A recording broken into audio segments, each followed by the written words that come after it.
what he means that seeing her saddened. I'm guessing that that's the effect of him telling her that he needs mental stimulation, and apparently he thinks that she's not giving it to him. So much of what happens between a cross-cultural couple is down to the assumption on the one who doesn't speak the second language, in other words, an expat in this case. So you go along there and you have probably met, we'll assume that you've met a Filipina who apparently speaks good English. Now, this is the problem, is that although they speak good English, they don't speak as good English as you think.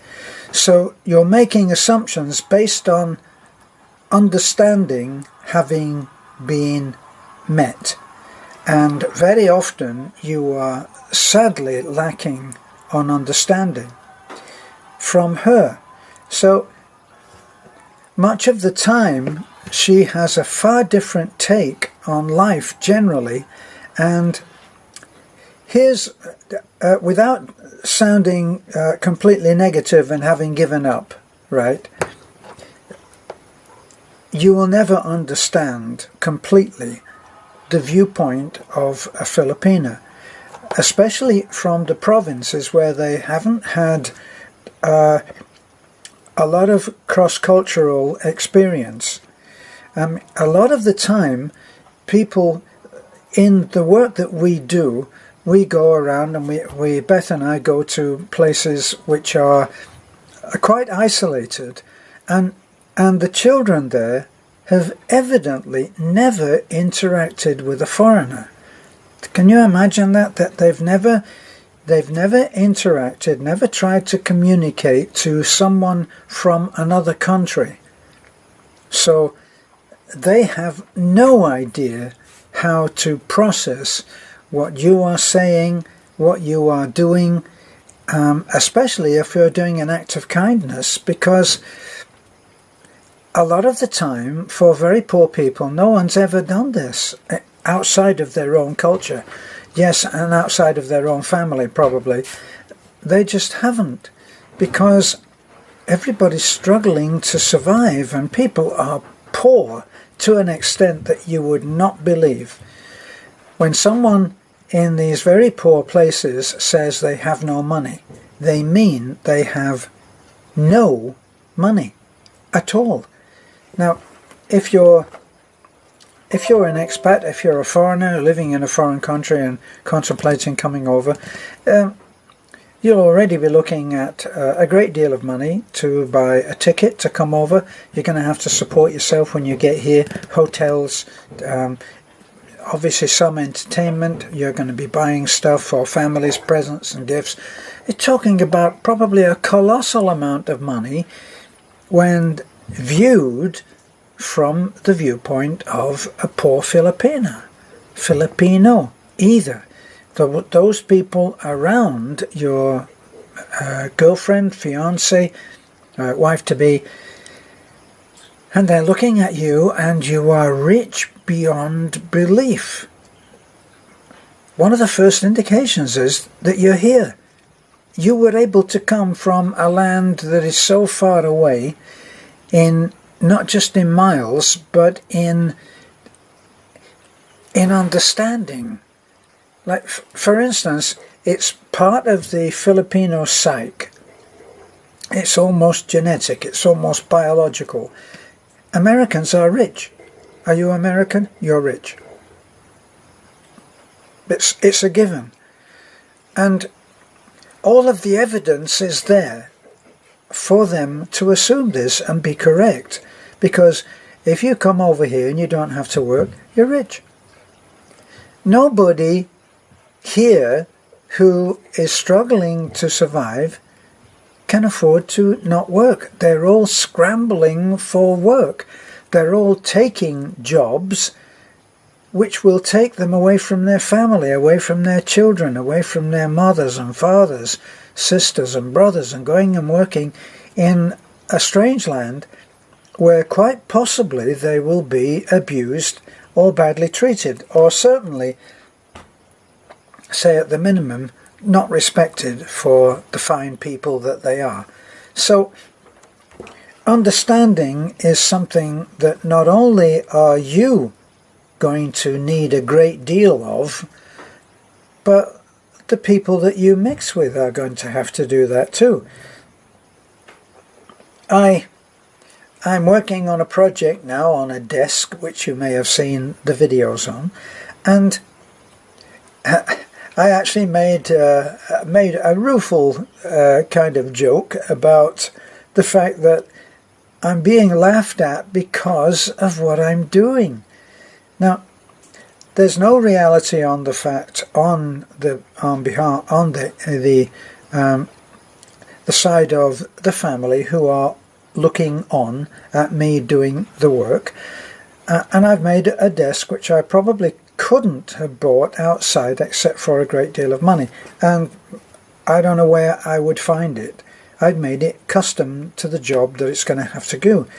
Now this is done on the basis that I used to be, in my employing years, I designed and built furniture, and I did that to custom, and the money that I charged there was not a huge amount of money, but if you brought that same money from one of the desks that I designed and built in say, the US, I would be able to retire for quite a nice amount of time, and would be extremely rich in the viewpoint of the people here who are struggling to make a living. So when you come, it's not just patience, it's understanding. And the understanding comes in trying to realize just how far the culture gap is between, just how great. It's not just a little thing, it's not just a small misunderstanding.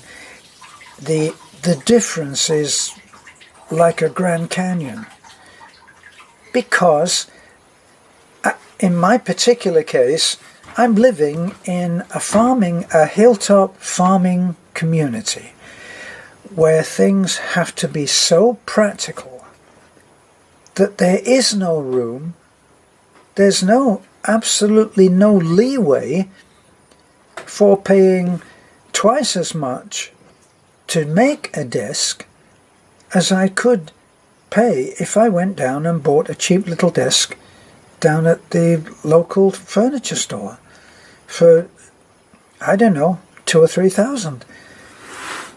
And getting that over to someone who cannot afford to think in terms of art, functional art or otherwise, is an extremely difficult task. Now, our friend here, that I've just read his comment, yeah, you're going to have a struggle. But as far as mental stimulation goes, it kind of sounds like you have to have external mental stimulation that you cannot produce your own. There are books, there are study, there are how-tos, there are all kinds of mental stimulation that can be had even when you're here in the Philippines if you have a computer. And evidently he has, because he's communicating to our channel.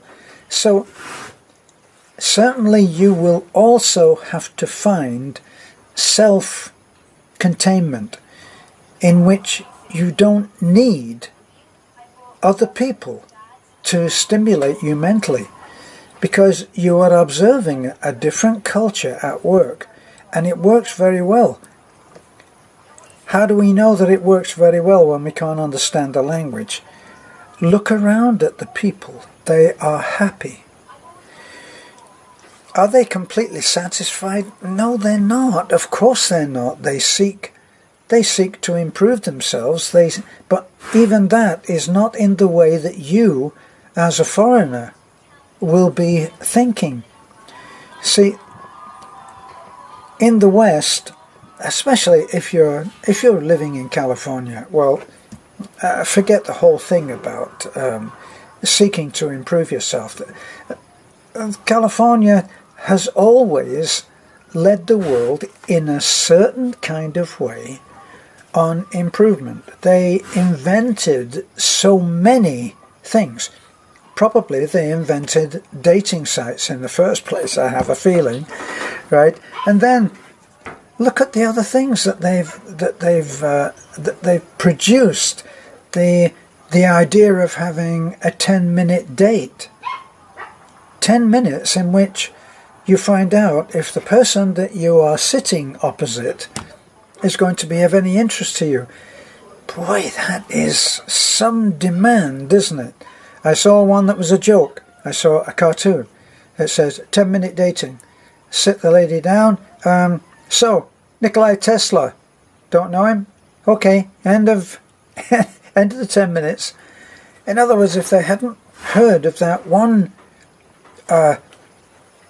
scientist who we actually enjoy probably 100 or more of his inventions that he probably hardly gets any recognition for, and that would be all that that person would know in order to say no thanks, not interested. Either he's very perceptive or incredibly impatient or intolerant or whatever. So you're coming over and there's already an ingrained way of thinking that happens without anybody being stubborn. People are not being stubborn. They think the way that they think, that in a way that has been passed down from generation to generation. When Beth and I were out, when we were going to Cebu, and we had to leave in the early hours of the morning before sunrise, and on the way down our path, which if you've seen any of the videos of our path, you know that it's a dirt packed road, and it's one room for one vehicle, and it wends its way through the hills, up and down, mud patches, difficult parts, difficult rises, difficult steep parts, and there are no lights that you cannot see other than maybe two distant spots of light in the hills, far, far away. There are no lights, so only the lights of your headlights, that's all. And a small puppy ran out into the road. Not one of ours, this is far from where we live, and a tiny puppy ran out in the road, and I slowed down, waited for the puppy to it kept running in the same direction as us, so we're taking things very easy. This all happened in a moment. Beth says, "Don't get out of the truck. It might be a monster." And she was completely serious. Now, before you start saying, "Oh, well, that's just stupid. There's no monsters out there. It's just a puppy." Do you ever listen to your mother? If you were walking along with your mom back in, I don't know, the year when, and if you went to walk under a ladder, my mother would say, "Don't walk under a ladder. You'll have 7 years bad luck." Or was that the broken mirror? Break a mirror. 7 years bad luck. Don't go out. Don't go wherever you were going to do because a black cat just crossed in front of you. My mother wouldn't wear the clothes that had been passed down from someone who died. She wouldn't say the word cancer. She would say, "He's got cancer." Culture. That was her culture. My mother never had a telephone. She never had a telephone. She never had a car. She wrote to me when I was in the army as a young man. She wrote to me and said, "Your Uncle Lenny has bought a new car." I wrote back and I said, that's wonderful. What kind of car is it? What make of car is it? She said, it's a blue one. So, my mother thought that getting a taxi was the ultimate waste of money when you could walk or get the bus. So, we all have our cultures, and your biggest challenge, when I say it's in understanding, your biggest challenge is in actually understanding how much work you've got to do. Boy, there is a lot of work. So, I'll be doing a part 3 in which I'll be covering expressions. Expressions are things that you use every day, all the time. We use them ourselves. I mean, if I was having a difficulty and I was complaining to you, you might say, well, that's life. What does that mean to anyone who doesn't speak English? What is life? See? I might say, it's difficult, but that's the way the cookie crumbles. I really want you to work